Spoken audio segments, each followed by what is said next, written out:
지금 이 내용은요, 사실 이거 범죄예요. 50억 먹고 튀어도 몇 년 살고 나오잖아요, 우리나라 경제 시스템이. 그러니까 금융후진국이라는 얘기 드는데, 문제는 이제 사람들이 피해 볼 때죠. 이거에 대한 대책은 정부가 없어요.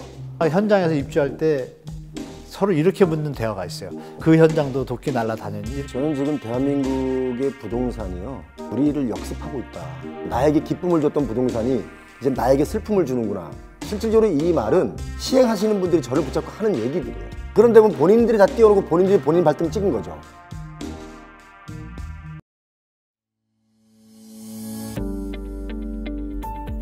안녕하십니까, 곽수정입니다. 지금 여러분들이 많은 경제적 이슈가 있다 보니까 이 경제 이슈가 또 정치 이슈하고 맞물려 가지고 세상이 혼탁하기가 그지없습니다. 제가 평소에는 이분들 방송에 나가서 유튜브를 찍었는데 오늘은 두 분을 품앗이 삼아서 제가 억지로 모셨습니다. 표영호 대표님 오셨습니다.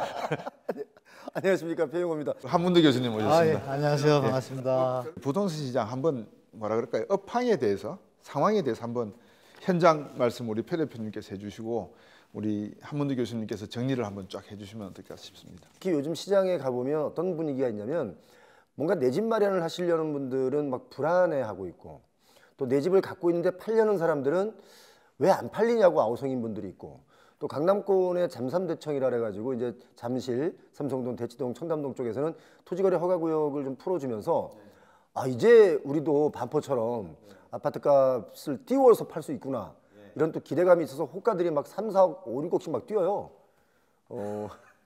이제 부르는 건 내 맘이니까. 제가 볼 때는 끝자락, 거품의 끝자락일 수 있다. 제가 예전에 20년 넘기 전에 제가 아파트를 살 때 그때 금리가 제 기억이 5%, 6%대였거든요.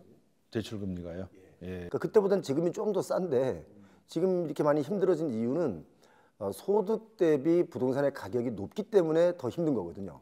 그리고 작년 24년에 제가 데이터를 보니까 4분기에 한 12조 정도, 12조 정도의 그 주택담보대출에 이게 좀 늘어났어요. 돈이, 대출이. 그러니까 그렇게 늘어나는 이유도 사실 우리 한문도 교수님 옆에 계시지만 작년에 그 4분기 때 거래량이 반토막 이상이 났거든요. 거래량은 반토막이 났는데 빚은 늘어난단 말이죠. 그게 뭐냐면 늘어난 아파트 값을 내 소득으로 때우는 게 아니라 빚으로 때우다 보니까 거래량은 줄어들어도 빚의 양은 늘어나고 있다. 이렇게 보시면 되겠습니다. 그래서 지금 사실 부동산 시장이 어쩌면 우리 지금 경기 침체의 주범이다. 제가 보는 견지는 그렇습니다. 경제학의 대가인 우리 곽수정 교수님 앞에서 뭐라고 말씀드리긴 뭐하지만, 이건 제 기준에 말씀드리면 부동산 가격이 너무 급등하면 감당해야 될 그 주거 비용 또는 여러 가지 비용들이 많이 지출이 돼야 되기 때문에 경기 침체의 주범이라고 저는 개인적으로 생각합니다. 그래서 우리가 소득이 많이 늘어났다면 뭐 부동산 가격이 오르는 걸 누가 뭐라고 하겠습니까? 근데 소득 대비해서 이게 그 부동산 가격이 너무 미친 듯이 오르다 보니까 부담이 너무 되니까 이제 돈 쓸 여력이 없는 거죠. 실질적으로 그건 뭐 숫자상, 데이터상의 숫자상 말고도 주변의 사람들 보면 대다수가 그 대출 이자 원리금 갚느라고 호프집도 못 가요. 예. 그래서 친구들이나 이렇게 모이면 철없는 제가 호프값 내거든요. 아, 그렇습니까? 예, 왜냐면 제가 철이 없기 때문에 제가 내는데 그들은 막 갚느라고 막 너무 바쁜 거예요. 그러다 보니까 그런 거 하나하나를 보면 실질적으로 좀 어렵다. 그렇게 봐야 되죠. 예. 한문도 교수님. 저보다 더 우리 깊이 고수이신 교수님께서 한 마디 좀 먼저 주십시오. 일단 팩트들은 다 말씀을 주셨으니까 그냥 우리 시청자분들 이해하기 쉽게 제 짧은 소개이지만, 그러니까 우리가 주택 가격이 지금 많이 오르는 건 다 알고 있잖아요. 지방은 한 2배, 수도권 2배에서 2배 반, 서울은 한 2배에서 3배 이렇게 올랐다는 거 다 아시잖아요. 그럼 간단히 생각하시면은 일단 1억짜리 아파트가 금리가 우리 코로나 때 많이 올랐잖아요. 막 2%라고 가정을 할게요. 이자를 2%를 내잖아요. 1억에 200만 원. 근데 이게 2억이 됐어요. 그러면 이 금리가 만약에 반토막이 나고 1%로 쌓여 지금처럼. 그럼 2억의 1%는 또 2%죠. 똑같이 2%예요. 그럼 만약에 1억짜리가 4%인데 지금 금리가 내렸다고 얘기하잖아요. 그럼 2%가 됐어요. 근데 집값이 2억이 됐단 말이에요. 어떤 때 또 3억이 됐어요. 도리어 늘었죠. 부담이. 이게 팩트입니다. 그래서 거래량이 못 받쳐주는 거예요. 예, 그래서 지금은 정부하고 한은하고 금융위에서는 다 조사를 해봤겠죠? 해보니까 전세 대출이 높으면 높을수록 주택가격이 펌핑되는구나 파악이 됐고, 그러면 이번에 금리 인하를 함에도 불구하고 전세 대출하고 주택담보대출에 대해서 다른 트랙을 쓰고 있거든요. 그럼 이제 정부는 이미 시장을 다 파악했고, 그럼 여러분들이 추가적으로 토지거래가 아까 얘기 나왔잖아요. 그걸 왜 풀까요? 작년에 강남이 많이 올랐잖아요. 전고점 돌파한 데도 많고, 올해 들어와서는 신고가가 또 대단지 몇 개 나오고. 이 와중에 또 신고가가 나왔어요. 네, 근데 25개구에 서울이. 신고가가 나온 단지나 구는 5개밖에 안 됩니다. 나머지 10 몇 개구는 다 횡보하고 하락하고 있거든요. 근데 보도 기사가 뭐만 나오죠? 언론사들은 또 나중에 면피를 하기 위해서 가끔가다 10개 중에 하나는 노도강 금천구 하락 계속 넣고, 근데 이제 일반인들이 접하는 건 네이버나 이런 포털에서 보는 건 뭐예요? 95% 이상을 갖다 상승 신고가만 보잖아요. 던짐에도 불구하고 중요한 건 거래량이 그럼 늘어야 되겠죠. 거래량이 우리가 작년 8월인가요? 9월 달에 서울 강남 4구가 보통 500에서 600개까지 나왔어요. 구별로. 근데 지금 다 50에서 120개 사이예요. 몇 달째? 3달째. 토지거래가 저번 달에 얘기했잖아요. 1월 14일 날. 지금 한 달 돼 가잖아요. 근데 왜 안 늘죠? 그러니까 보도가 좀 문제가 있죠. 이거는 어느 때하고 똑같아요. 2020년, 21년도 때 22년 꺾이기 전에 영끌 펌핑하던 기사들이 많았잖아요. 지금이 제일 쌀 때다 뭐 이런 단어들로. 그리고 기억나시지만 매물 씨말라, 그리고 막 무슨 신문사에서 줄 서서 집 보는 거 찍고, 지금 그런 거 없잖아요. 그러면 그때보다 환경이, 요점은 그거죠. 수요가 없구나. 그럼 이제 물가가 올랐잖아요. 소득이 늘어야 되는데 실질소득은 안 늘었잖아요. 그러면 간단하게 산수 나오잖아요. 살 사람이 좀 예전 같지 않구나. 그러면 어떨 때 살까요? 조금 내려와서 부담이 예전보다 적어져야 사겠죠? 그런데 경제 환경이 또 안 좋아요. 더 심리까지 들어오는 거죠.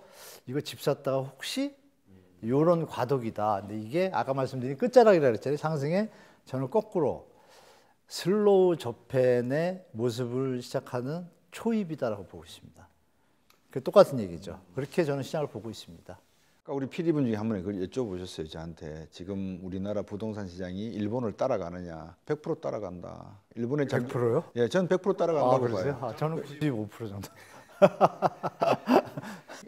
경제 성장률을 놓고 볼 때 잠재 성장률, 즉 다시 말해서 한 국가가 가지고 있는 노동과 자본을 다 투입했을 때 생산해낼 수 있는 성장률을 잠재 성장률이라고 정의를 한다면, 대한민국이 지금 2에서 2.5라고 하지만 실제로 지금 1%대로 내려가 있고, 일본은 0에서 1% 정도, 그러니까 30년 동안 성장이 없었죠. 말씀 주신 대로 지금 우리의 소득이 늘어났냐? 소득이 결코 늘어나지 않은 게 자꾸 명목소득만 따지시지 물가가 어느 정도 올라갔는지를 안 따지니까, 지금 명목소득은 뭐 3% 4%지만 물가가, 장바구니 물가가 7% 8%면 실질 소득은 마이너스 4%거든요. 그런 상황. 그다음에 부동산의 가격이 떨어지니까 자기가 자산으로 가지고 있던 담보 물건의 가치가 자꾸 떨어지니까 이 돈을 뺏을 수도 없고 팔 수도 없으니까 뺏을 수도 없고 부채를 갚을 수도 없는 상황. 그래서 빚은 빚을 낳고 또 빚이 빚을 놓는 상황. 성장은 정체, 언제 해고될지 모르는 상황. 이게 일본을 따라가지 않으면 뭐 누구를 따라가는 거예요? 그걸 제가 숫자로 좀 알아듣기 좀 쉽게 설명을 좀 드리면, 저희가 지금 현재 우리 가계대출 빚이 1927조가 좀 넘습니다. 1927조, 그러니까 1000조가 넘은 지가 얼마 안 됐어요. 근데 여기까지 올라오는데 굉장히 빠른 속도로 빚이 늘어났는데, 그걸 좀 따져보니까 1927조 중에 한 1124조 정도가 주택담보대출이에요. 60% 정도. 62% 정도인데, 그러면 그 1124조에 대한 이자를 4.5%만 잡아도 이게 50조가 넘어가거든요. 1년에 갚아야 될 이자만. 그러니까 원리금은 없는 거예요. 원금은 없는 거예요. 그럼 50조의 돈을 매달 은행에 지금 우리가 갚아야 되는데, 경기가 잘 돌아가는다 그러면 이상한 거 아닙니까? 은행에서 다 빨아들이고 있잖아요. 네. 개인 돈들이 은행으로 다 들어가고 집 때문에, 그러니까 쓸 돈이 당연히 없는 거고, 그러니까 이런 상황에서 뭐 집값이 더 올라가려면 빚이 더 늘어나야만 이게 집값이 올라갈 수 있는데 이제 빚 내기도 두려워진 거죠. 일본에 제가 갔더니 일본에 이제 우리나라의 굴지의 모 기업의 그 일본 기업 대표를 한 30년 하신 분이 있는데 그분이 저를 이제 다 다니면서 뭐 모리 부동산 이런 데 다 제가 같이 다녔는데 보니까 일본의 청년들, 그러니까 20, 30 세대들은 가난해요. 그리고 25년 전에 일본의 그 청년들의 그 월급이 지금 거의 같아요. 그래서 일본에 갔더니 청년들이 제가 좀 놀랐던 건 뭐냐면 자기네 나라가 잘 살았다라는 걸 전혀 몰라요. 일본, 우리나라는 이제 본인들이 일본, 우리나라는 가난해요라고 생각하고 얘도 투잡 뛰고요, 쟤는 쓰리잡 뛰어요. 다 직장인들이 있어요. 직장들이 있는데도 그렇게 뛰면서도 정말 우리 한국말로 말하면 쇠가 빠지게 일을 하는데 잘 살기가 힘든 거예요. 여기서 쇠는 혀입니다. 혀세자. 예. 예. 그래서 한국도 이제 계속 이렇게 빚 갚는 데만 올인하다 보면 계속 부동산을 또 부양하다 보면 늘어나는 게 빚이지 자산이 아닐 것이다 라는 생각이 들면 좀 암울하죠. 사실은 무조건 부동산 가격이 오르면 좋다는 게 아니고 실제로 제가 강남에 그 부동산을 좀 여러 개 보유하신 분인데 그분 어르신이 저한테 얘기하는 거예요. 나도 집이 몇 채 있고 건물도 있고 다 있는데 부동산 이거 너무한 거 아니냐. 그분이 그런 말씀 하시는 거예요. 이제 그만 좀 뛰었으면 좋겠다. 왜냐면 다 같이 이렇게 쓱 경제가 올라와야 부자가 더 부자가 되거든요. 근데 이게 어딘가 허리가 부러지면 부자도 갑자기 망하거든요. 예. 그래서 그런 분위기 봤을 때는 우리가 언제 가난해질지 모른다 라는 그 불안감이 이제 엄습해 오고 있고 이 경제학자들은 지금 불확실성의 시대라고 자꾸 얘기하잖아요. 이게 불확실성의 시대가 아니라 이제는 확실성의 시대가 됐어요. 어렵다는 확실성. 예. 어려울지 안 어려울지 모른다가 아니라 확실히 어렵다. 제가 경제 얘기만 하면 저를 지그시 바라보면서 저 하수가 뭘 알아 하면서 이렇게 보시는 눈빛이. 이제 시청자 여러분들께서 생각하고 계실 게 이제 우리 표 대표가 몇 번 이렇게 변신을 했잖아요. 근데 제가 많은 분들을 저도 사회생활하면서 접해 보는데 정말 이 발품을 얼마나 열심히 팔았을지에 대한 이 생각. 그러니까 아마 혼자서 많은 눈물을 흘린 게 수없이 많이 흘렸을 거예요. 왜냐하면 자기가 개그맨, 남을 웃기던 직업에서 지금 통계를 이야기하고 숫자를 이야기하고 부동산 이야기하고 한국의 미래 세대의 걱정을 이야기하는 그게 신뢰를 받기까지는 아마 개인적으로 남몰래 흘렸던 눈물이 항아리 몇 단지는 될 것 같습니다. 그것 때문에 제가 이렇게 보면서 참 대단하다. 저렇게 사람이 바뀔 수 있고 변화할 수 있는 사회로 대한민국이 발전한다면 얼마나 미래의 대한민국의 밝음, 희망이 있을까. 이제 그 생각을 하면서 제가 바라보는 겁니다. 오해하지 마시기 바라고요. 그 말씀에 하나 제가 좀만 덧붙이면 그 훌륭한 주변에 준거 집단이 있어서 그래요. 왜냐하면 이게 한문도 교수님처럼 훌륭한 부동산 전문가도 계시고 또 경제학자도 계시고 그러니까 주변에 배울 사람이 너무 많잖아요. 그래서 배우다 보면 조금씩 알게 된다고 봅니다. 예. 한문도 교수님한테 자꾸 이제 표 대표가 저런 말씀을 하면은 저희들이 이제 자뻑하는 스타일이 되니까 돌려서 우리 한문도 교수님한테 여쭈고 싶은 게 이제 그거예요. 사실 부동산이라고 이야기를 저희들이 하고 뭐 집값 이야기하지만 이게 하나의 결과물이잖아요. 우리가 이제 정치적인 측면을 지금 우리 대한민국에서 상당히 중요한 하나의 파트인 것 같아요. 정치. 왜냐 그러면 이게 대중적 영합주의의 편승이 되다 보니까 아까 토지 거래 허가제도 풀겠다, 녹지 풀겠다, 막 이런 식으로 푸는 정책으로 나가버리는 거잖아요. 그럼 이게 정치 아닙니까 결국은, 그죠? 그렇죠. 정치라고 봐야 되잖아요. 정책을 표방한 정치를 하고 있죠. 예, 다른 말로 하면 매표적인 활동이잖아요. 뒤에는 그 뜻이 있고, 예. 이거를 다 속살을 다 뒤집어 파면 정치적인 리더십이 경제를 이해하지 못하면 그 경제적인 피해는 전부 서민들한테 다 넘겨오는 형태이지 않습니까? 그런 의미에서 이렇게 이 부동산이라고 하는 것이 부동산과 정치학이라고 하는 개념에서 한번 정리를 해주실 수 있는 부분이 있을는지 모르겠어요. 커다란 숙제를 저한테 주신. 아닙니다. 너 충분하시니까. 저희 박사님처럼 경제를 막 한 건 아니지만 더듬어 보니까 우리 아버님, 어머님 세대들은 굶고 살았잖아요. 생존 본능. 그러니까 많이 있어도 불안해요. 바탕이 심리적으로. 근데 우리 지금 MZ 세대들은 많이 없어도 심하게 불안하진 않아. 그 욜로족이 나왔잖아요. 근데 욜로적으로 하다 보니까 뭔가 좀 후달려. 그러다 보니까 요노적으로 바뀌고 있잖아요. 그럼 저희 중간 세대는 또 어떠냐? 그 위에를 보고 밑에를 보면 이것도 해야겠고 이것도 해야겠고 중간이에요. 그럼 저희 세대는 지금까지 열심히 일을 하면 돈을 번 수 있다, 집을 살 수 있다라는 예측 가능한 사회에서 살아왔어요. 왜?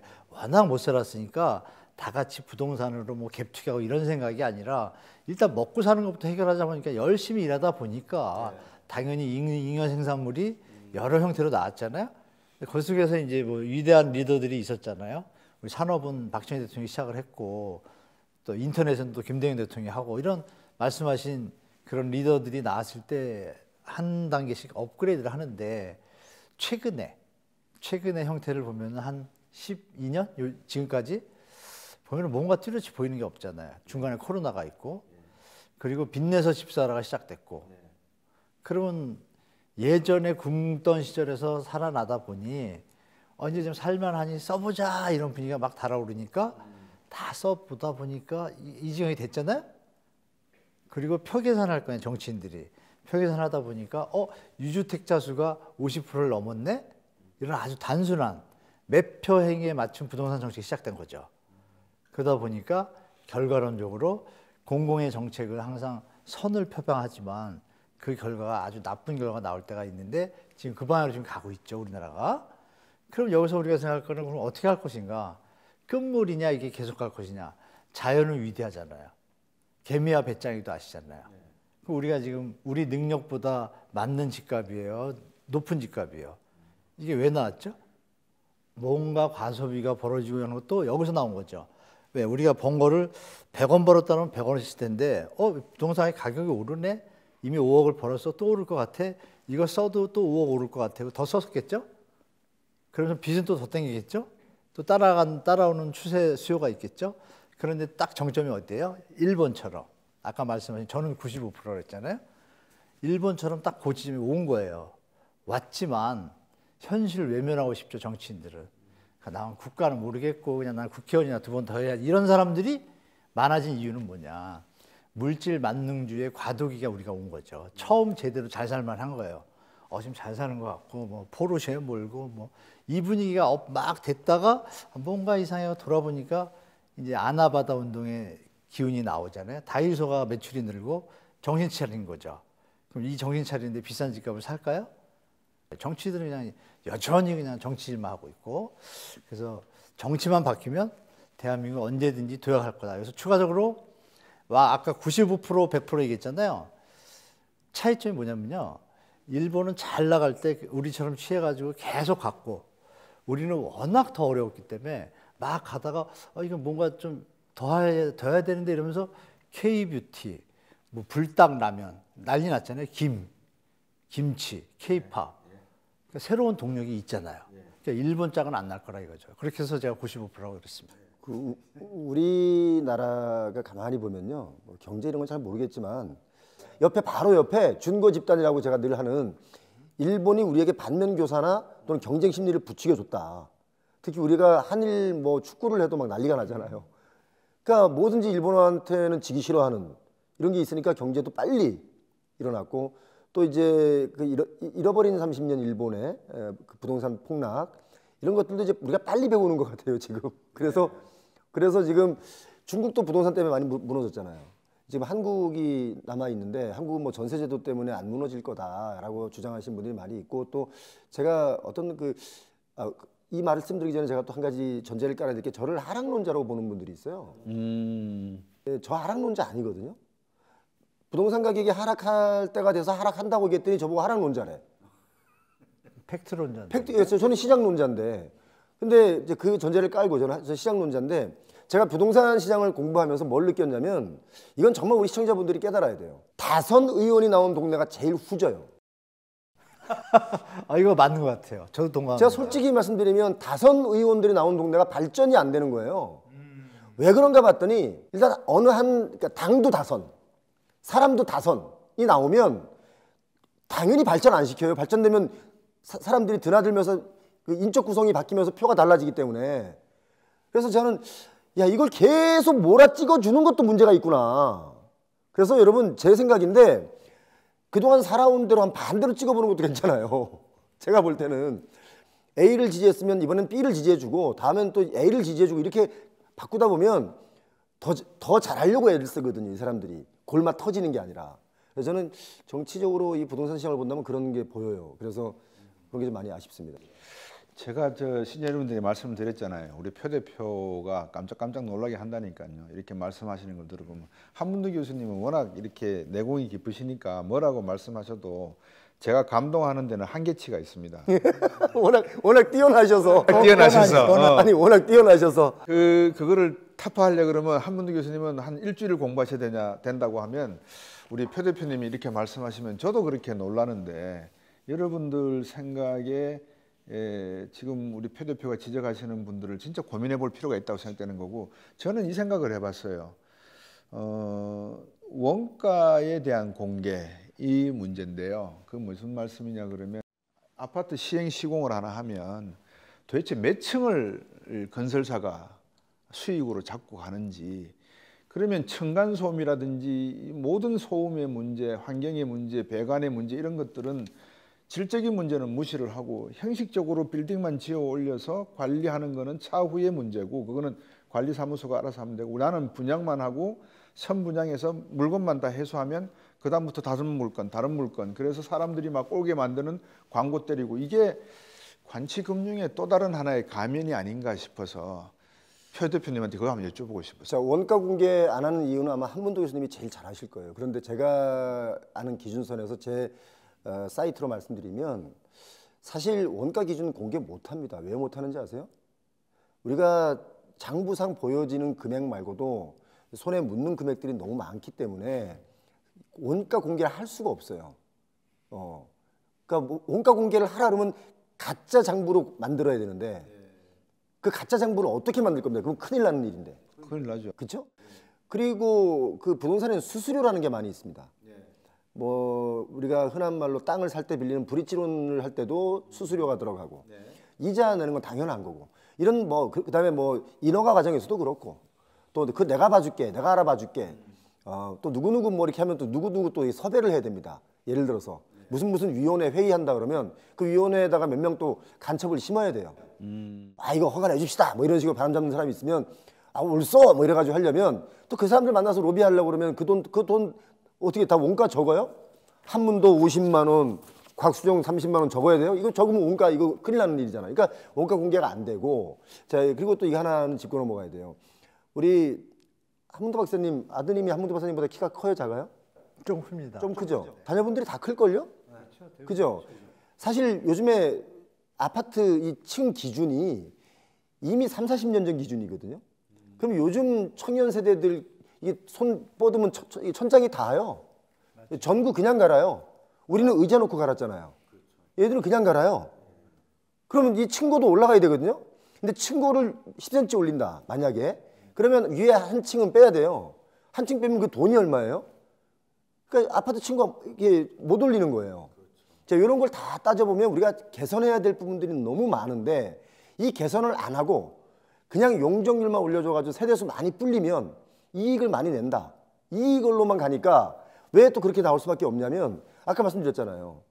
이 주무르면 손에 묻는 돈들이 많고 그 돈으로 어떻게 막아보려면 세대수 늘리고 분양가 비싸게 해서 팔아야 그나마 그 돈을 남기는 거예요. 그래서 원가 공개는 앞으로도 안 할 것이다, 못 할 것이다. 안 합니까, 못 합니까, 교수님? 현재 하고 있는 것도 있습니다. 이제 이 부분은 이제 민간 부분에서 표 대표님 말씀대로 움직이고 있고, 여러분들 기억나시는 MB 때 반값 아파트 기억나시죠? 그게 이제 계산 산식에서 나오는 거거든요. 건축비는 뻔하거든요. MB가 도사잖아요. 그리고 건축비는 건축비 표준 품셈표가 있어요. 그래서 기본은 다 똑같아요. 그러니까 표준 건축비라고 또 그건 또 똑같아요. 그럼 여기서 중요한 게 이제 다 지었는데 마감을 나는 그 뭐 이태리선, 미러, 월 뭐 이런 걸 하겠다는 이게 단가가 올라가잖아요. 요즘에 건축비가 아파트 단지마다 다른 이유는 마감재에서 차이가 나는 거예요. 마감재를 뭐 쓰냐에 따라서 그냥 중국산을 쓸 수도 있잖아요. 근데 이태리산하고 가격 차이가 나잖아요, 2배. 이런 것들이 자꾸 가산되면서 또 에어컨도 마찬가지예요. 뭐 기능이 하나 더 들어가면 올라가고. 그런데 말씀처럼 100원이 올라가면 100원 올리는 게 아니라 120원 올리겠죠. 그러니까 정확한 원가는 계산이 안 돼요. 안 되지만 올린다 할지라도 장부상에 나오는 계산서들이 있잖아요. 그걸로 만든 게 표준 건축비고 거기서 이제 소비자들이 원하면 좀 더 원하겠죠. 그래서 전국적으로 건축비는 임대 아파트 하시나요? 공공? 이거에 맞춘 것보다 조금 높은 게 지방의 아파트 건축비라고 보시면 되고 대단지들은 이제 커뮤니티에 돈을 많이 들어가다 보니까 플러스 알파가 생기잖아요. 그러다 보니까 뭐 제곱미터 1,000도 나오고 평당 1,000 뭐 이렇게 평당 1,000으로 하는데 지금 600이면 600, 700이면 줘요. 그러니까 여기서 커뮤니티를 더 좋게 하면 이게 올라가잖아요. 그러니까 이제 아까 만진다는 얘기 나오잖아요. 그러니까 조경이 만약에 3억에 발주했는데 알고 보니까 1억밖에 안 들었어. 그것까지 원가 조사하는 거 원치 않거든요. 조경을 얼마 들었어까지가 이제 원가라는 개념이 들어가잖아요. 네. 진짜 파헤치려면 어떻게 뭐 압수수색 해야죠. 이 조형물인데 얘는 어디서 사고 다 이럴 수는 없잖아요. 그 어바웃에서 기업체의 이익을 얹어주는 게 분양가 상한제고 그거 없이 그냥 니들 마음대로 팔고 싶으면 팔아봐 좋은 거 깔고 이게 그냥 분양가 자유라고 이런 차이가 있잖아요. 그럼 여기서 중요한 게 뭐냐? 노무현 정부 때 조성 원가제를 막 하려고 그러다가 건축업자들이 반대를 해가지고 빠꾸를 했어요 약간. 그리고 MB 때는 토지는 안 하고 토지 임대부를 해서 건축비는 뻔하니까 그러니까 바로 반값이 되잖아요. 땅값은 없으니까. 그러니까 정부가 말씀하신 대로 정부가 의지만 있다라면 충분히 원가는 알을 수가 있고 그거를 굳이 대중한테 바빠 죽겠는데 그것까지 막 머리 아프게 하지 말고 정부가 알아서 이래서 지금 3기 신도시 있잖아요. 3기 신도시 조성 원가는 다 나와 있어요. 장부가. 그럼 거기다 적정 이유만 넣어서 싸게 해도 되는데 최근에 기억하시겠지만 5억이던 게 6억 5천 7억으로 올랐거든요. 그럼 그거에 대해서 투명하게 밝혀야 되는데 저는 내용을 알지만 밝히라고 얘기를 하지만 못 밝히잖아요. 그러니까 조금 이익을 더 남긴 거예요, LH가. 그러니까 이런 것들에서 의지만 있다라면 누가 아까 말씀하신 정치적인 리더가 의지만 있다라면 전체가 어느 정도의 적정 건축비는 대충 알 수 있다. 그러나 당연히 차를 샀는데 기본 옵션에 샀는데 프리미엄 달고 뭐 달고 이러면 차가 올라가잖아요. 그런 개념으로 보셔야지 건축 원가 공개가 모든 부동산을 해결하는 답은 아니다. 이거는 이제 구분을 좀 하셔야 될 것 같아요. 제가 잘 몰라서 여쭤봤던 건데 자기 부채 비율이 200%가 넘어가면 그때부터 빨간불이 켜지기 시작한다. 건설사들 건설사 부채 비율. 부채 비율 맞습니다. 작년에 태영건설이 문제가 되었는데 얘들이 태영건설이 부채 비율이 748%였더라고요. 이수건설이 817%, 대방산업개발이 513%. 근데 올해 딱 들어와 가지고 문제가 생긴 게 안강건설이 116이더라고요. 건설업 순위로는. 예, 그다음에 여기는 이제 정리 수준으로 좀 들어간 것 같고 신동아건설 여기가 58위 기업이고 이것도 이제 파산 신청했고 그다음에 대저건설도 역시 신청을 한 거 대저도 했고요. 삼부토건도 했어요. 지금 여러 가지 다른 롯데가 지금 자산 1조 매각하겠다고 지금 달려들고 시니어타워 내놨고요.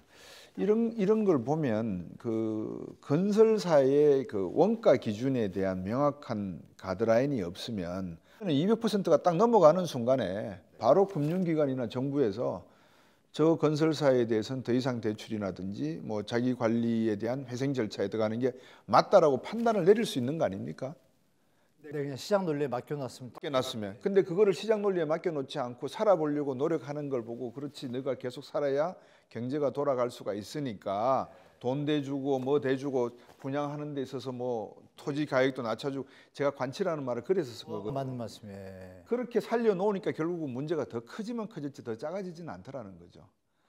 예, 그전에는 그게 그나마 우리가 계속 발전을 했으니까 되는데 버텼는데 이제는 좀 위험하죠. 이제는 위험한 게 아니라 이제 더 이상 그렇게 하면 안 되는 거 아닙니까? 안 되죠. 그게요. 이제 그 말씀에 좀 제가 살짝 덧붙이면 부동산 시장에서 시행하는 분들이 무슨 얘기하냐면 봉이 김선달식 사업이라 그래요. 보통 그러니까 본인들이 그렇게 얘기를 해요. 그리고 항상 교도소 담장 위를 걷는다 그래요. 잘 되면 밖으로 나와서 회장님 소리 듣고 안 되면 안에 들어가서 이제 국가 관리를 좀 받으시고 뭐 이런 게 생각하는데 그러다 보니까 이 뭐든지 자기 자본 없이 시작하는 분들 되게 많은 거예요. 그러다 보니까 뭐가 사건이 생기면 부도가 나고 이런 일이 생기고 이제 그런 게 바로 건설 이 부동산 시행 쪽 이런 쪽의 이제 일들이 그러다 보니까 이 손에 묻는 돈들, 우리가 잘 모르는 돈들, 장부에 없는 돈들이 꽤 있는 겁니다. 요거 제가 첨언을 드리면요. 상가가 지금 이렇게 좀 안 되는 신도시들 좀 많이 비어 있잖아요. 처음에 사업을 할 때 우리가 원가가 있을 거 아니에요. 그러면 이제 이 친구들이 시행사든 조합이든 돈이 없으니까 대주단한테 PF를 일으키잖아요. 그럼 대주단에는 서류가 있어야 되잖아요. 사업수지 분석표가. 사업수지 분석에서 잘 보세요. 원가가 100원인데 아파트에서는 5원 남았어요. 근데 상가에서 분양을 하면 25원이 남아, 25%야. 그러면 만약에 5원만 남아도 원금 회수가 되겠구나, 이자 받고 대출 기관들은 PF를 하면서 가능한 시나리오가 나오죠. 그 와중에 간혹가다 담당자가 뭐 50억 먹고 튀어도 몇 년 살고 나오잖아요. 우리나라 경제 시스템이. 그러니까 금융후진국이라는 얘기 듣는데 그걸 가지고 딜을 하고 그러다 보면 어떻게 되겠어요? 거품이 거기서 생기죠. 지금 말씀하신 그거를 담보대출도 40% 사고 2배 놓으면 원금은 다 빼는 거예요. 거기다 또 이 와중에 더 나쁜 분들은 이걸 또 대물이라 가지고 공사하신 분들한테 그걸 금상을 넘겨. 그러니까 이게 악순환이 이어지는 거예요. 자기는 200억을 들여서 공사를 했는데 실제 가치는 150억짜리를 갖다 300억이라고 분양가를 쳐놓고 대물로 200억을 치니 손해 나죠. 박사님, 이거는요. 묘한 게 있어요. 지금 이 내용은요. 사실 이거 범죄예요. 범죄죠. 제가 지금 들으면서 제가 그래서 관치라고 하는 게 제가 사실 범죄라는 의미로 말씀을 드린 거거든요. 표 대표님께서 설명을 해주세요. 뭐 범죄에 대해서 말씀을 지금 깜짝 놀라시는 분도 계실 텐데 이 표 대표님이 사실 조금 민감한 부분을 타치하셨고 저도 추가를 드렸는데 건설하신 분들은 다 아세요. 아까 공익임선달 얘기하셨잖아요. 사실 내가 사업을 하는데 돈이 5%밖에 없고 다 남의 돈이에요. 그럼 망하면 나 5%만 손해 보잖아요. 그럼 망하는 과정에서 10% 먹으면 망해도 돈 벌어요, 안 벌어요? 벌죠.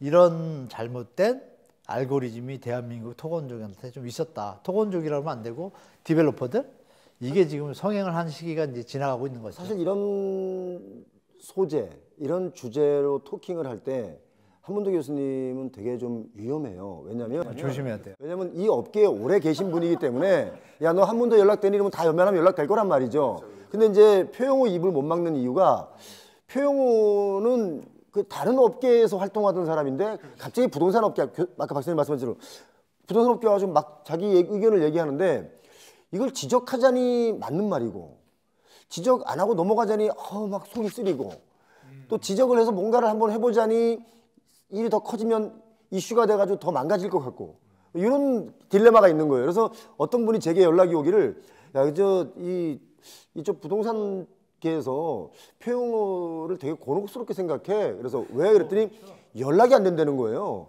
심지어 여기 작가님도 아시겠지만 제 연락 잘 안 돼요. 근데 이제 교수님은 업계에 워낙 많은 분들과 이게 그동안 교류 관계가 있잖아요. 그러니까 말씀드리기가 어려운 거고 제가 툭 던지면 교수님도 지금 방송이니까 할 수 없이 지금 거둔 거예요. 제가 볼 때는 좀 일부러 표 대표가 하신 말씀을 너무 좋은 이야기이기 때문에 따끔따끔하고. 그렇죠. 근데 이런 이야기들을 저희들이 하지 않으면 실수요자분들이 시장이 어떻게 돌아가는지를 잘 모르세요. 그러니까 이분들이 또 계속해서 더 욕심을 내시게 돼요. 내가 9억 주고 샀으니까 됐고 막 그전에 뭐를 묻혔는지 뭐는지 난 모르겠고 그럼 한 1년 지나고 나면 이거는 12억 가 있어야 돼. 이런 악순환이 되니까 제가 관치라는 표현을 썼지만 조합은 또 그렇다고 해서 깨끗하고 우리 부동산 시장에 도움을 주느냐 그렇지가 않더라 이거예요. 재정비 조합들이요? 예, 재정비 조합들. 거기다가 또 아파트를 다 지어 놓고 나면 옛날에 김부선 씨가 또 그 아파트 관리비 가지고 이슈가 한 번 만들었지만 또 분여회에서 운영하고 있는 이 아파트 관리에 대한 내용은 또 투명하냐. 이 건물이라고 하는 것이 정말 안락하고 행복한 비둘기처럼 다정한 이런 노래가 나오는 것이 아니라 인간의 탐욕과 욕심이 막 드글드글 이래 엉겨붙은 그런 것처럼 비껴져서 건설이라는 단어 자체가 사실은 종합예술이에요. 이 안에 없는 게 없어요. 문화 다 있잖아요. 조경도 그게 문화일 수 있고 거기다가 조형물을 하나 세워도 그게 문화 콘텐츠가 될 수 있고 아무튼 종합예술이에요. 그런데 이 부동산 건설 쪽에 이제 여러 가지 이제 돈이 점점 눈덩이처럼 커지는 일들이 많다 보니까 우리가 알지 못하는 얘기들이 많이 있는데 제가 오늘 또 우리 교수님 옆에 계신데 뜨끔할 얘기 제가 또 한번 그래서 제가 드리는 말씀 뭐냐면 보통 이제 대형 건물을 짓잖아요. 뭐 지산업센터나 오피스 빌딩이나 짓잖아요. 그러면 시행사에서 처음에 분양 다 끝날 때고 입주를 다 할 때까지는 시행사에서 이걸 관리를 좀 해요. 그러다가 이제 입주를 하고 나면 입주자끼리 모여서 이제 관리단을 설정해서 관리단이 운영을 해요. 근데 그 관리단을 선정할 때도 시행사가 관여를 해요. 왜 관여하냐면 거기서 나오는 그런 비용들 있잖아요. 그럼 보통 대형 건물들 같은 경우는 뭐 100억, 200억 막 그래요. 근데 시행사가 아까 말씀하신 대로 돈이 있어요, 없어요? 다른 일을 또 하나 어디 개발을 하려면 돈이 없으니까 그런 걸로 자기네 자본으로 쓸 때가 있어요. 그 돈을 가져가서. 그럴 요량으로 대형 건물에 가면 막 문신하는 사람들 와가지고 맨날 뭐 책상 뒤집어 엎고 하면서 막 서로 경쟁하잖아요. 그게 뭐냐면 관리단을 내가 하기 위해서예요. 그러니까 그런 거 하나하나도 지금 제대로 된 뭔가 이게 그 규제나 그 제도가 제대로 정착이 안 돼 있기 때문에 그런 빈틈을 통해서 그 돈들이 엄하게 굴러가는 경우가 많이 있는 거예요. 그러니까 그런 것 때문에 아까 말했던 대로 우리가 뭐 이 건축비나 이런 것들을 산정할 수 없는 게 그러한 비용까지도 다 포함이 돼 있기 때문에 이걸 뭐라고 할 말이 없는 거예요, 사실은. 너무 잘 알지 않으십니까, 지금? 교수님 지금 갑자기 이렇게 입 닫으시면 안 돼요. 닫는 게 아니라. 그러면 요 회사를 이렇게 수주를 주잖아요. 누구한테 하라고. 그러면 여기는 열심히 이 말을 만들어냅니다. 이 아파트를 짓게 되면 지하철이 언제 뚫히게 되고 여기에 이마트가 사실이든 아니든 상관없이 막 마케팅을 펼칩니다. 그러면 이제 떴다방식으로 분양사무소가 딱 분양 끝나면 애들은 사라집니다. 분양 다 끝나서 지었어요. 그럼 이제 관리를 해야 되잖아요, 아파트. 그럼 관리사무소도 역시 시공하는 애들하고 회사하고 연계성이 없으면 여기 함부로 못 들어올 것 같다, 한국적인 입장에서. 그럼 여기도 뭐가 또 짬짬이가 있을 거다. 예를 들어서 뭐 비밀을 막아야 될 거고 중요한 거는 홍보 대책에서 뭐 좀 막아야 돼서 브랜드 이미지 개선에 다 있을 거다. 그러면 건설이라고 하는 이 모든 절차가 대출에서부터 입주에 이르기까지 소비자는 무엇을 바라느냐. 내가 9억 주고 샀으니까 2년 뒤면은 12억, 15억 오르겠지. 요거 하나만 보고 갈지는 모르지만 이 가격이 9억에서 12억으로 뛰는 그 뒷배경에는 방금 제가 말씀드렸던 떴다방의 부동산과 떴다방의 마케팅 회사와 관리사무소와의 어떤 연대관계, 조합 간의 재개발 조합 간의 이런 모든 관계가 얽혀 있기 때문에 이게 개인의 어떤 욕구와 함께 부동산이라고 하는 게 시장 경제 이론에 봐서는 제일 어두운 시장이다. 암흑과 같은 시장이다. 정말 이것만 제대로 하나 깨끗하게 정리를 해도 국가 GDP가 1%포인트 이상으로 올라갈 수 있는 내용들이 투명하게 할 경우에. 그러니까 조합 얘기하셨잖아요. 그 말씀을 2003, 4년, 5년까지는 재개발이나 재건축 정비 조합에 한 과장해서 90에서 95%가 다 학교 가셨어요. 데이터로 있습니다. 의무부와 학교 말씀하시는 거예요? 딱 무상급식 해준 데 있잖아요. 그게 데이터로 나왔습니다. 그래서 그 뒤로 이제 많은 분들이 지금 말씀하신 그 문제들을 해결하고자 그나마 한 게 그러면 조합장이 자꾸 그걸 하니 조합장은 자기는 몇십억 먹고 깜빵 가서 살고 몇 년 살고 뒤로 챙기면 끝인데 조합원들이 고생하잖아요. 그나마 이윤을 챙겨가지고 하나 정관을 바꿨습니다. 어떤 내용을 그게 뭐냐면 조합장한테 전체 사업비에 인센티브 성과급을 줄 수 있는 조항이 생긴 거예요. 그 뒤로 이제 학교를 들어가요. 그거에 만족하는데 이제는 이제 또 어떤 게 생기냐 한 수 위에 또 그것도 먹고 더 먹으려다 또 학교를 가요. 그러면 이제 먹는다는 건 어떤 표현이냐 아까 말씀드린 여러 분야 있잖아요. 거기에 있는 것들을 단위가 큽니다. 예를 들면 만세대라고 가정할게요. 샤시 하나 요새 얼마예요? 단위가 틀립니다. 하청업자 입장에서 그냥 몇십억이에요. 그러면 인생이 바뀌지 않습니까? 화장실 변기를 납품하잖아요. 그렇죠. 그럼 12,000개를 납품해야 돼요. 네, 심하면 뭐 문고리 하나 이게 다 이게 이익과 결부되다 보니까 그래서 조합에서는 입찰을 하잖아요. 근데 어느 금액 이상만 해야지 짜자는 것까지 하면 힘들잖아요. 그러니까 여러 가지가 있겠죠. 근데 그런 것들은 이제 통상적으로 충분히 감내할 수 있는 수준이라고 가정을 하는데 문제는 이제 지금처럼 분양가가 높아지고 사업을 진행하다가 진도가 안 나가서 사람들이 피해 볼 때죠. 이거에 대한 대책은 정부가 없어요. 그나마 하나 하고 오래 걸리잖아요. 그러니까 이제 나올 때가 된 거죠. 조합들 말씀하신 관리소 문제 있잖아요. 그거 어마어마합니다. 다 얘기하기 좀 뭐하고요. 제가 어떤 데는 막 현장에서 입주할 때 서로 이렇게 묻는 대화가 있어요. 야, 그 현장도 도끼 날아다녔니? 이렇게 대화를 해요. 도끼가 날아다니냐? 그런 표현들을 써요. 아, 여기는 그나마 저 조합장이나 이쪽에서 잘 처리해서 깨끗하게 했어. 이러면 깨끗한 현장이고, 도끼 날아다니는 거 뭐냐? 조합장이 똑바로 못하니까 이권 세력들이 붙어가지고 막 이런 경우들이 있어요. 실제로 주민들이 고생을 하고. 그러니까 지금은 이제 이런 것들이 나아지는 과도기예요. 그런 상태라고 말씀드릴게요. 많이 나아졌어요. 저는 지금 대한민국의 부동산이요, 우리를 역습하고 있다라고 생각을 해요. 어떤 면에서 그러냐면, 특히 이제 강남권에서 이제 이런 일들이 많이 벌어졌고, 이게 또 많이 일파만파 많이 번졌는데, 땅값을 많이 띄웠어요. 근데 그 하이엔드 주거용 같은 걸 짓는다고 해서 뭐 청담동이나 뭐 삼성동이나 뭐 압구정동 뭐 이쪽 그 강남권에 그 땅들 골목길에 있는 땅들까지 다 값이 뛰어서 막 몇 억씩 한단 말이에요. 평당. 보통 한 7, 8천만 원 했던 게 지금 뭐 3, 4억도 가고 막 어떤 땅은 뭐 그냥 부르는 게 값이에요. 그냥 일단 불러요.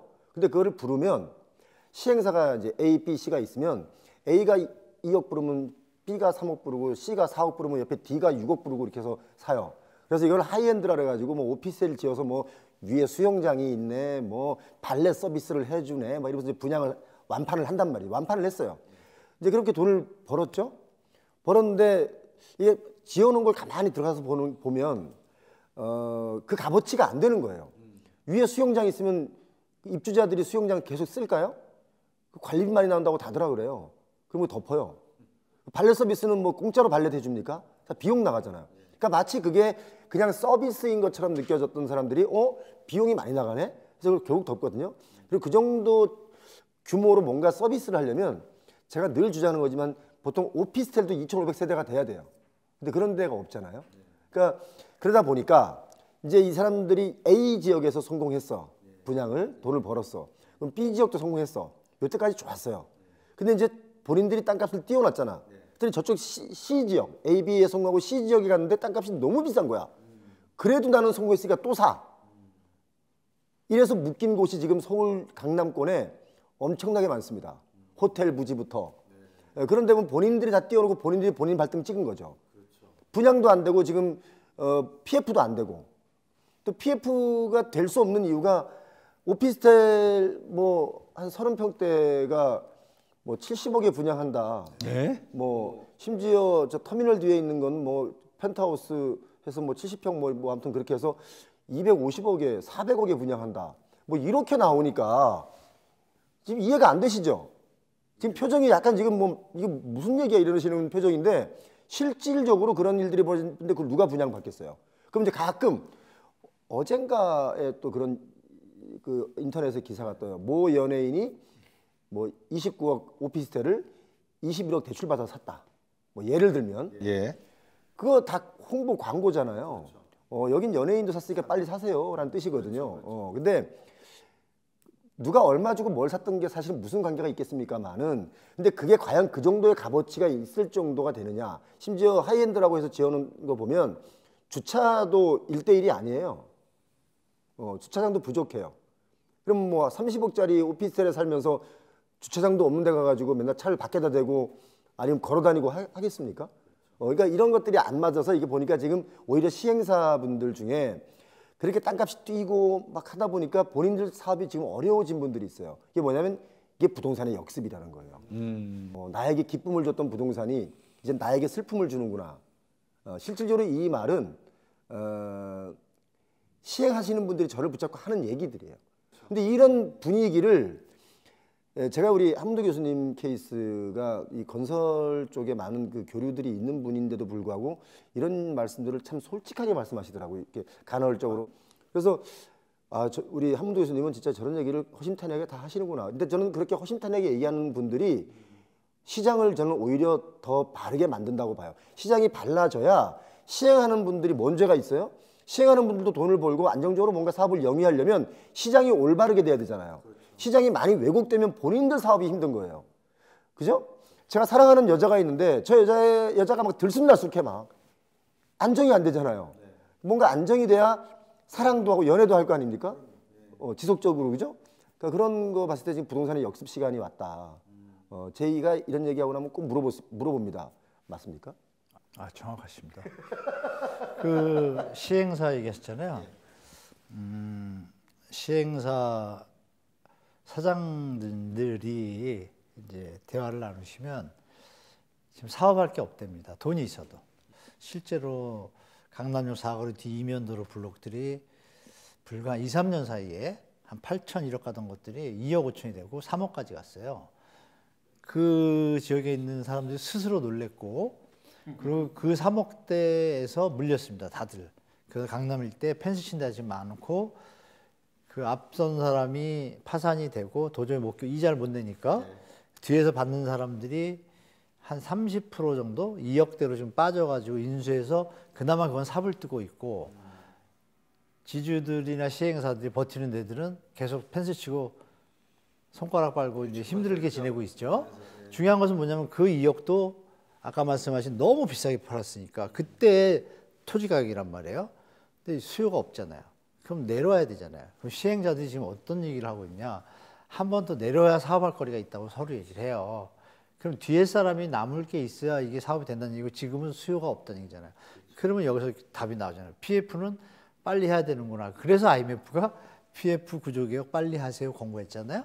이게 이제 답입니다. 그래서 되고 나면 땅값이 좀 내려가면 아까 건축비는 비슷하잖아요. 네. 땅값이가 차지하는 비율이 50에서 70%예요, 강남은. 그러면 분양가 자체가 쭉 빠지죠. 뭐 이런 과정이 좀 필요한 시기에 이제 오고 있습니다. 자, 이거 하나 제가 말씀드릴게요. 5천억 주고 시행을 하려고 저 땅을 샀어요. 그럼 5천억 주고 땅을 샀는데 이게 다 브릿지론이지 않습니까? 이자가 상당하잖아요. 예를 들어서 2021년, 20년, 21년에 이거 땅을 처음 살 때는 브릿지론 대출 이자도 쌌어요. 그러니까 막 찌른 거죠. 근데 미국에서 금리 올리면서 금리가 빡빡 튀면서 이게 브릿지론 금리 이자가 8%, 9% 갔단 말이에요. 14%. 14%까지. 그럼 2순위, 3순위 가면 뭐 30몇 %까지, 뭐 예를 들면 막 20몇 %까지 가고 이런단 말이죠. 자, 그런데 볼게요. 이게 그럼 1년 지났죠. 1년 지나면 5천억짜리 땅이 얼마가 돼요? 5,500억이 되죠. 맞잖아요. 12개월이니까 5,500억. 2년 지나면 얼마예요? 한 6,100억 되죠. 복리로 계속 올라가요. 100리 올라가잖아요. 자, 그러면 이제 아직까지 땅 21년에 땅을 사고 아직까지도 공사가 못 들어간 데가 있단 말이죠. 그럼 4년이에요. 4년 동안 이자를 합치면 5천억짜리 땅이 얼마가 돼요? 8천억짜리 땅이 되죠. 자, 이게 8천억만 들어가는 게 아니라 이 갱신할 때마다, 너무 잘 아실 거예요, 갱신할 때마다 수수료도 줘야 되죠. 그러면 그 돈들이 다 묻어 있어요. 그럼 얘가 5천억 주고 내가 땅을 샀는데 이게 8천억이 됐죠. 이제 PF로 옮겨 타야 돼요. 자, 그러면 원래 땅값은 5천억인데 이것도 비쌌는데 이게 분양도 안 되고 이제 몇 년 가다 보면 8천억짜리 됐으니까 이걸 결과론적으로 누가 다 떠나야 게임이 끝나는 거냐면 수분양자들이 받아야 게임이 끝나는데, 맞잖아요. 그래서 PF를 PF가 아니라 이런 부실 사업장을 계속 살려두면 결과론적으로 수분양자들의 빚만 늘어난다. 그래서 제가 드렸던 말이 뭐냐면 이런 건 과감하게 시장론에 의해서, 관치가 아니고 시장론에 의해서 이게 망가지면 5천억에 샀던 땅이 4,500억 뭐 이런 식으로 내려와서 거래가 돼요. 그럼 좀 더 빨리 사업이 진행되겠죠. 그러면 분양값도 싸지잖아요. 그럼 분양값이 싸니까 당연히 거기에 임차 들어갔던 월세 들어가신 분들은 월세가 나름 저렴해지니까 사업을 열심히 해서 뭔가 이익을 낼 수 있는 여지가 좀 더 생기잖아. 그러면 경기가 돌아가죠. 근데 분양가 굉장히 높게 받아가지고 임차 들어오는데 임대료 비싸게 받잖아요. 이걸 금리를 해결해야 되니까. 그럼 들어와서 사업을 따져보니까 여기 들어가서 사업이 안 될 것 같아. 그래서 이게 안 돌아가는 겁니다. 동의하십니까? 완벽합니다. 제가 이해를 할 수 있을 정도로 아주 쉽게 설명을 잘해 주셨네요. 그러니까 이제 결국은 지금 이제 한문주 교수님하고 우리 표 대표님하고 처음 시작부터 여쭤본 게 경제 상황이 지금 전반적으로 이렇다. 근데 건설사의 분위기, 주택 시장이나 상가 시장에서의 전반적인 건설 관련된 환경이 또 이렇다. 그다음에 여기에 여러 가지 아까 우리 표 대표님이 딱 지적해 주셔서 뭐가 묻어 있는지를 들여다보니까 시장 논리와는 전혀 상관이 없는 것들이 많이 묻어 있더라. 근데 이걸 좀 가지를 치고 정리를 해주고 정부가 투명하게 어떤 논리를 개발해 주면 실소유자들에게 적당한 가격으로 집을 구매할 수 있는 그런 기회도 마련해 주고 할 건데, 그런 기회를 전부 다 그냥 정부가 알아서 차단해 주고 금융권이 알아서 차단해 주고 돈 빌려줄게 이자 낮게 해줘, 정부의 로비에서 이자 조금 낮춰주면 집 사시오 뭐 이래 버리니까 이 악순환의 되풀이가 지금까지 연결되어 오고 있는 게 아닌가 하는 생각이 드네요. 우리나라의 실소유자분들, 다른 거는 모르겠습니다. 뭐 제 나이 때는 모르겠는데 그 젊으신 분들, MZ 세대 분들, 이분들이 지금 고민이 그것인 것 같아요. 집을 언제 사야 돼요? 그보다도 집을 왜 사야 돼요? 집을 언제 사야 돼요? 집을 어디에다 사야 돼요? 이것들을 가지고 많이 고민을 하고 계신 것 같아요. 젊은 분들은 지금 주택 가격이 한 10몇 년 동안 계속 올라왔잖아요. 네. 그러니까 머릿속에 지금 40대들은 2014년 말부터 이게 움직이기 시작했으니까 계산해보면 11년째잖아요. 그러면 40이면 30이잖아요. 11년, 29대구네. 그럼 남자분들은 군대 갔다 와서 사회생활 막 시작할 때고, 여자분들은 한 3, 4년 차 직장생활 할 때잖아요. 그때부터 나이 40 될 때까지 계속 오르는 건 봤단 말이에요. 그러니까 저나 표 대표님이 얘기하는 조정 온다, 하락 온다, 이 소리가 아이 무슨 소리 하는 거야. 저 양반들은 10년 내내 이렇게 표현할 수 있어요. 그런데 잘 팩트를 보셔야 돼요. 2021년에 꼭지 찍었죠. 그리고 다 전국이 20에서 30% 빠졌습니다, 지금. 그런데 오직 강남 4구와 마용성 일부 대단지 신축 단지들만 전고점을 뚫거나 90% 회복한 거예요. 네. 그러면 전국을 볼 때 다 내려간 데가 훨씬 많잖아요. 그건 팩트인데 이 언론들이 우리 젊은 세대들의 귀와 눈을 막고 있죠. 그럼 2021년 때 연극에서 사신 분들은 지금 하소연도 못하고 잠 못 자는 분들이 많아요. 꼭지에 샀는데 정부가 하는 걸 보니까 집값을 자꾸 붙여주는 것 같고 또 오를, 옛날 10년 동안 보니까 또 오를 수도 있겠다는 희망이 있잖아요. 그 들고서 2, 3년을 계속 이자를 냈는데 꼭지를 못 찾아갔네? 이게 거꾸로 오는 거예요. 그분들은, 꼭지 사신 분들은 더 내려가면 어떡하지? 아니나 다를까 작년부터 영끌 경매가 튀어나오죠. 그 경매 건수가 최대입니다. 그러면 시장이 좋아진다 그러면 경매 건수가 줄는 게 정상이죠. 15년부터 22년까지 경매 건수가 서울은 100개, 100개 수준도 안 됐어요. 지금은 뭐 300개, 400개 가볍게 갑니다. 쉽게 말씀드리면 여러분 경매는 선행지표잖아요. 그러면 시장이 좋다 그러면은 경매 지표가 계속 좋게 나와야 되는데 지금 안정적으로 가고 있거든요. 그리고 거래량 안 맞추잖아요. 거래량이 수반되지 않은 주식 가격 상승은 페이크라고 다 아시잖아요. 그리고 케인즈가 얘기한 더 큰 바보가 사줘야 되잖아요. 비싼 값에. 지금 경제 상황을 보니까 어때요? 이런 걸 종합적으로 볼 때 아까도 말씀드렸지만 슬로우 저펜 얘기했잖아요. 그 모습을 다 느끼고 있을 거예요. 근데 강남 사고는 인정을 해야 돼요. 왜? 특수 계층이 특수 인맥과 집단과 교육 때문에 수요가 많은 곳이잖아요. 그거를 왜 일반화 시켜가지고 계속 하는지 모르겠어요. 그래서 그 부분에 대해서 여러분 드릴 말씀은 여러 가지 지표 중에 100개가 있다고 하면 95개, 97개가 어느 방향을 가리킨다라면 그건 이제 받아들일 때가 되지 않았어요? 마지막으로 2016년부터 출발한 대기업의 단톡방들, 카톡방들이 있어요. 네. 카톡방에 뭐 포천방, 뭐 이천방, 뭐 지방 있잖아요. 막 수도권 분양할 때 네. 파주방 이래가지고 뭐 야 대기업 다니는 분들은 여유가 있잖아요. 그러니까 1,000, 2,000, 3,000 계약금 내고 보니까 막 그거 오를 때잖아요. 16부터 막 오르니까 이게 붐이 일어나가지고 16, 17, 18, 19, 20, 27년 동안 붐을 들였습니다. 카톡방이 활발했겠죠? 네. 지금 잠정 폐쇄 수준입니다. 이거 얘기 드리면 여러분 바보가 아닌다면 그 대기업 다니는 분들이 그 좋은 시절엔 했잖아요. 지금 왜 안 하죠? 지금은 대화가 틀립니다. 아시죠? 스토리 벌써.